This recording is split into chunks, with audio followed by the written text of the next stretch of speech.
첫 번째 교훈. 부자는 절대 돈을 위해 일하지 않는다. 나는 가난한 아버지에게 내가 무보수로 일한다는 것을 알리지 않았다.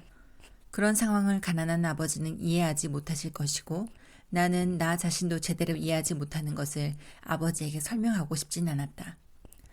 마이크와 나는 다시 3주 동안 토요일마다 3시간씩 무보수로 일을 했다. 일은 힘들지 않았고 점점 더 쉬워졌다. 다만 야구 경기를 놓치고 만화책을 살 수 없다는 것이 마음에 걸렸다. 부자 아버지는 셋째 주 정오경에 가게에 들렀다. 그분의 트럭이 주차장에 들어오면서 엔진이 꺼지는 소리가 들렸다. 부자 아버지는 가게로 들어와서 마틴 여사를 포옹으로 인사했다. 가게에서 돌아가는 일을 확인한 후에 부자 아버지는 냉장고에서 아이스크림 2개를 꺼냈다. 그리고 마이크와 나에게 손짓을 했다. 잠시 산책이나 할까? 우리는 길을 건너 자동차 몇 대를 피한 후에 넓은 풀밭을 걸어갔다. 그곳에서 몇몇 어른들은 소프트볼을 하고 있었다. 부자 아버지는 멀리 떨어진 피크닉 테이블에 앉은 후 마이크와 나에게 아이스크림을 주었다. 잘 되고 있니?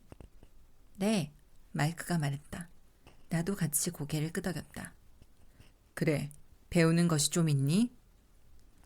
마이크와 나는 서로를 바라보며 어깨를 으쓱하고 동시에 고개를 저었다. 너희들은 머리를 좀 써야겠다. 너희는 지금 삶의 중요한 교훈 하나를 보고 있어. 그 교훈을 배우면 자유롭고 안정적인 삶을 즐길 수 있고 만약 그것을 배우지 못하면 마틴 여사나 이 공원에서 소프트볼을 하고 있는 대부분의 사람들과 비슷한 처지가 될 거다. 그들은 하찮은 돈을 위해 정말 열심히 일하고 안정적인 직업에 대해 환상에 매달리고 매년 3주간의 휴가를 기다리고 45년 동안 일한 후에 대수롭지 않은 연금을 기대한단다. 그런 것이 좋다면 1시간에 25센트를 올려주겠다. 하지만 저분들은 열심히 일하는 착한 분들이에요. 그런데 아저씨는 지금 그분들을 놀리시는 건가요? 부자 아버지의 얼굴에 미소가 나타났다. 마틴 여사는 내게 어머니 같은 분이다. 그런데 내가 어떻게 잔인할 수 있겠니? 내 말이 잔인하게 들리는 것은 너희들에게 무언가를 알려주려고 애를 쓰기 때문일 게다. 나는 너희가 관점을 바꿔서 무언가를 볼 수 있게 해주고 싶단다. 대부분의 사람들은 시야가 너무 좁기 때문에 그걸 보지 못하지. 또 그들은 자신들을 올가매는 함정을 보지 못한다. 마이크와 나는 그 말을 이해하지 못한 채 그곳에 앉아 있었다. 부자 아버지의 그 말은 잔인하게 들렸지만 그분은 우리에게 무언가를 알리려고 애를 쓰고 있었다. 부자 아버지는 미소를 지으며 계속 얘기했다. 1시간에 25센트가 마음에 들지 않니? 그 말을 듣고 흥분해서 가슴이 좀 더 빨리 뛰지 않니? 나는 아니라는 뜻으로 고개를 저었다. 하지만 실제로는 그랬다. 1시간에 25센트는 나에겐 큰 돈이었다. 좋아. 그러면 1시간에 1달러로 주겠다. 부자 아버지가 얄궂은 미소를 띠며 얘기했다. 이제는 내 가슴이 빠르게 뛰기 시작했다. 내 머리가 이렇게 소리치고 있었다. 받아들여, 받아들여. 나는 부자 아버지의 제안을 믿을 수가 없었다. 그럼에도 나는 아무 말도 하지 않았다. 좋아. 그러면 1시간에 2달러를 주겠다. 9살 난 소년의 작은 머리와 가슴은 터질 지경이었다. 어쨌거나 1956년에는 1시간에 2달러가 나를 세상에서 제일 부유한 아이로 만들 수 있었다. 나는 그렇게 많은 돈을 벌 수 있다고 생각하지 못했다. 나는 예라고 대답하고 싶었다. 나는 그 제안을 절실히 원했다. 새 자전거와 새 야구 글러브가 보였다. 내가 현금을 자랑할 때 친구들이 부러운 눈으로 날 쳐다볼 것이다. 뿐만 아니라 그렇게 되면 지미와 그의 친구들이 나를 가난한 아이라고 놀리지 못할 것이다. 하지만 왠지 입을 열지 못했다. 어쩌면 내 머리가 과열되어 고장났는지도 모르겠다. 하지만 나는 마음 깊은 곳에서 1시간에 2달러를 간절히 원했다. 아이스크림이 녹아서 밑으로 떨어지고 있었다. 땅바닥에 떨어진 아이스크림들을 개미들이 핥고 있었다. 부자 아버지는 자기를 쳐다보는 두 아이를 바라보았다.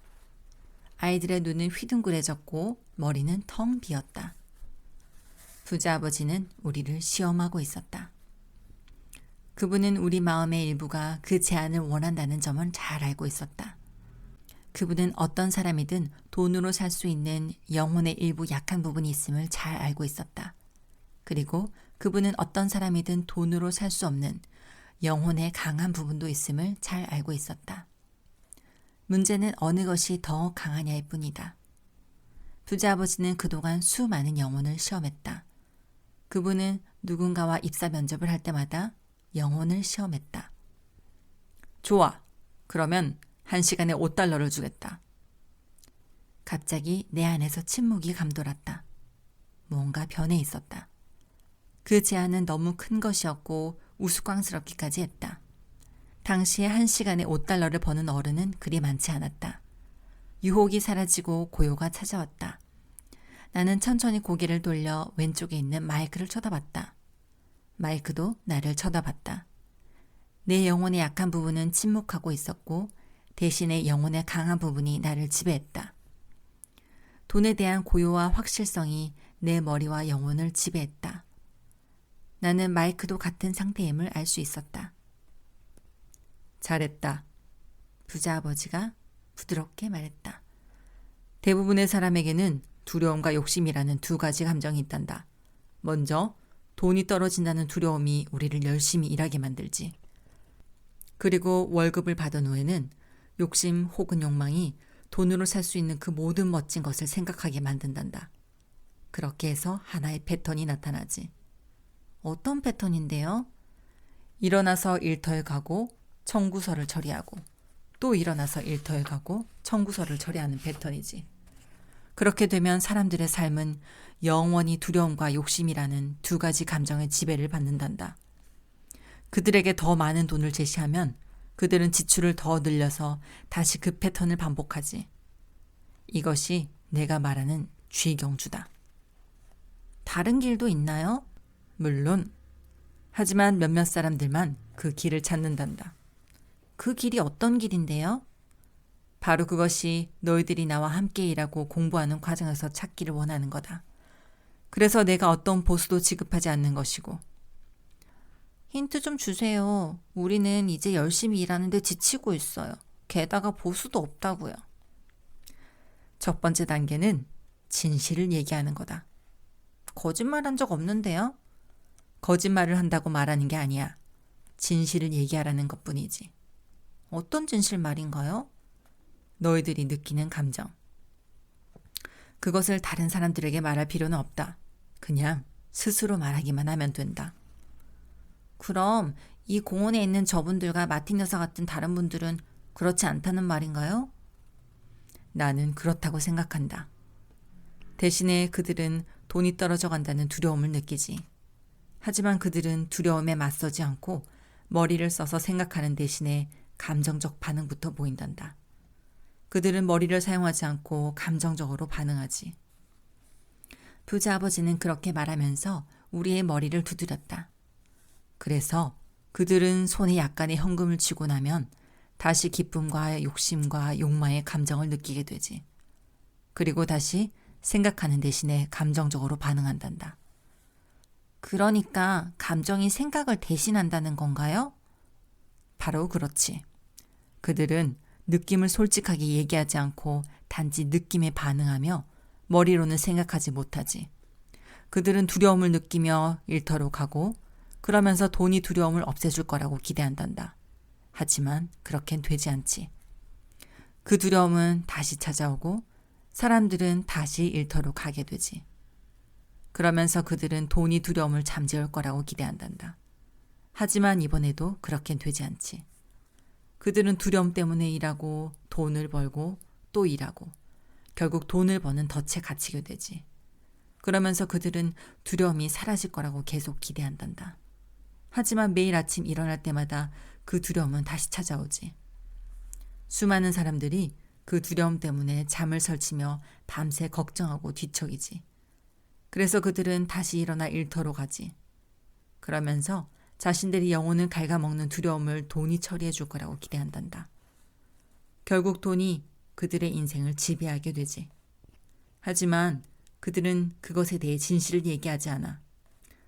돈이 그들의 감정을 관리하고 결국 그들의 영혼까지 통제하게 되는 거지. 부자 아버지는 조용히 앉아 우리를 관찰하고 있었다. 마이크와 나는 그분이 한 얘기를 충분히 이해할 수 없었다. 나는 어른들이 왜 급히 일터로 가는지 종종 의아해한 기억만 떠올랐다. 그것은 그리 재미있는 것 같지도 않았고 사람들도 그렇게 행복해 보이지 않았다. 그럼에도 그들은 무언가 때문에 급히 일터로 가곤 했다. 우리가 나름대로 생각을 했음을 감지한 부자 아버지는 다시 얘기했다. 나는 너희들이 그 함정을 피했으면 한다. 사실 그게 내가 너희에게 가르치고 싶은 것이다. 부자가 되는 것으로는 충분하지 않아. 부자가 된다는 것이 문제를 해결하는 게 아니기 때문이지. 그런가요? 그렇다. 나머지 다른 감정들도 설명하마. 욕망이라는 감정 말이야. 어떤 사람들은 그것을 욕심이라고 하지만 나는 욕망이라는 말이 더 좋다. 무언가 더 좋고 더 예쁘고 더 재밌거나 흥미로운 것을 바라는 것은 아주 정상적이야. 그래서 사람들은 욕망 때문에라도 돈을 위해 일을 한단다. 사람들이 돈을 바라는 것은 돈으로 살 수 있는 즐거움 때문이기도 하지. 하지만 돈으로 사는 즐거움은 대개 순간적인 것이야. 사람들은 곧 더 많은 기쁨, 더 많은 만족을 위해 더 많은 돈을 필요로 한다. 그래서 사람들은 계속 일한다. 그들은 돈이 두려움과 욕망으로 흔들리는 영혼을 달랠 수 있을 거라고 생각하는 거지. 하지만 돈은 그렇게 할 수 없단다. 부자들도 그런가요? 부자들도 그렇단다. 사실 많은 부자들이 부자인 것은 욕망 때문이 아니라 두려움 때문이야.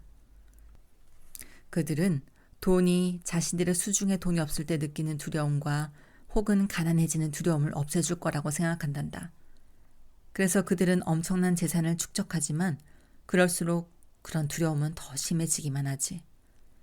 이제는 돈을 잃을까 봐 두려워하지. 나에게는 돈이 많아도 계속해서 일하는 친구들이 있다. 나는 백만장자이면서도 가난했을 때보다 더 두려워하는 친구들을 알고 있지.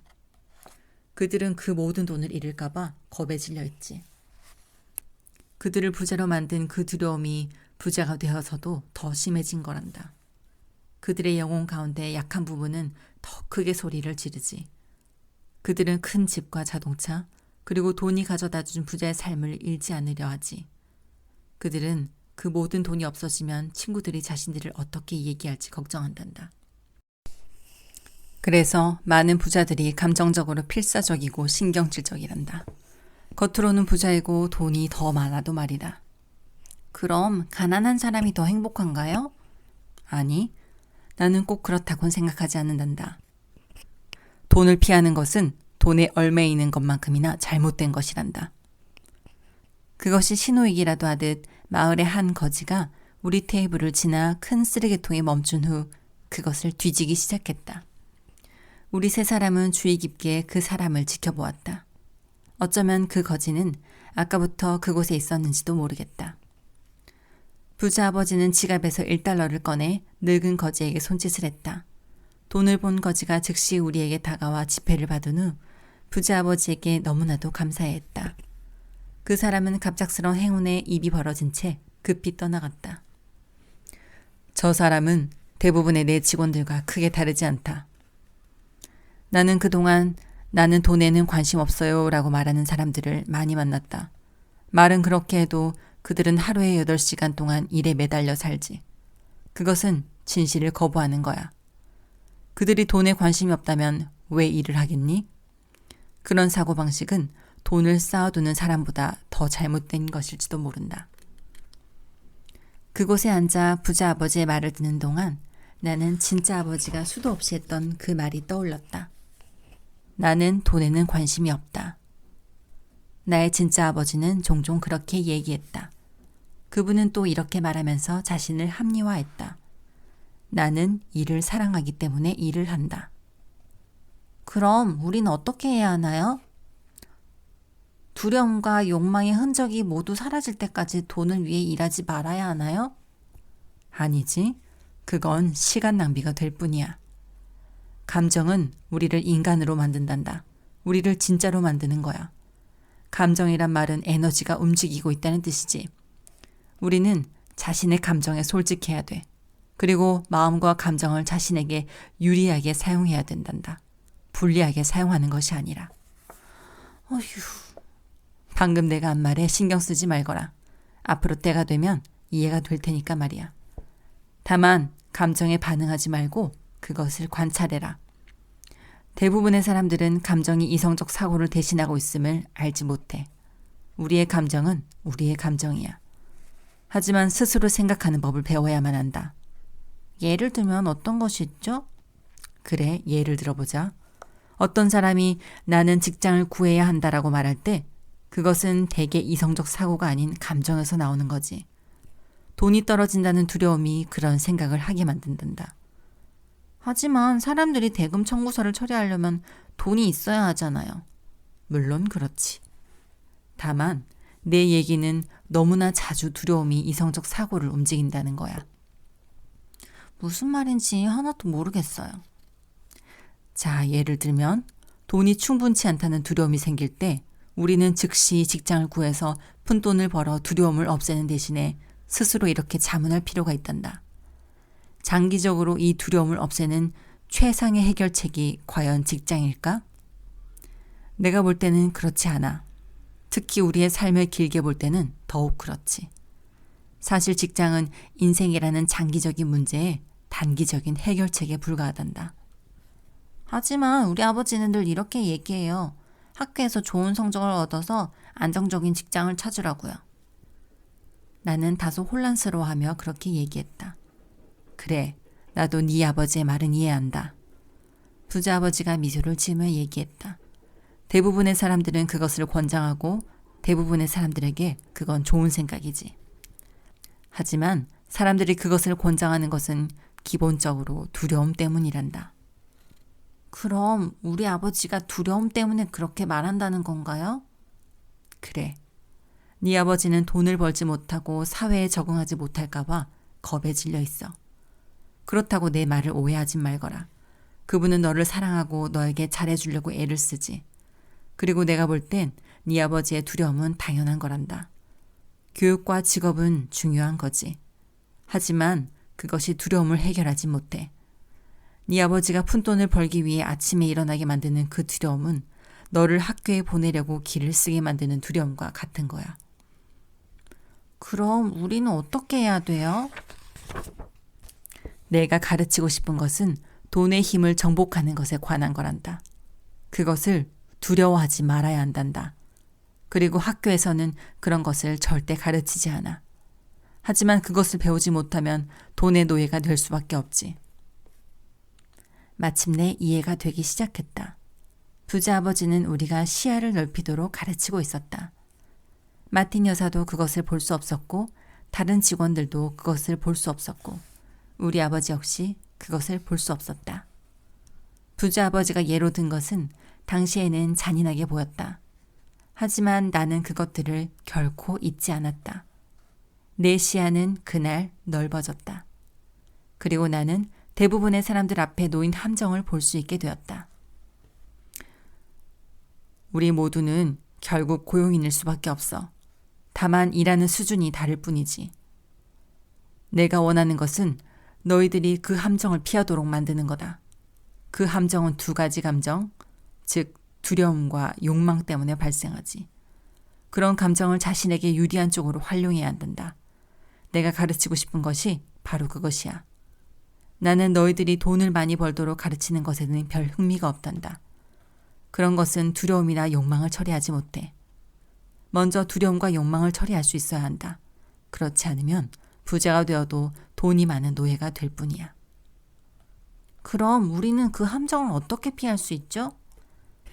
가난이나 금전적 어려움의 근본 원인은 두려움과 무지다. 경제나 정부나 부자들이 그 원인이 아니야. 사람들이 함정에 빠지는 것은 스스로 만든 두려움과 무지 때문이란다. 그래서 너희들은 학교에 가고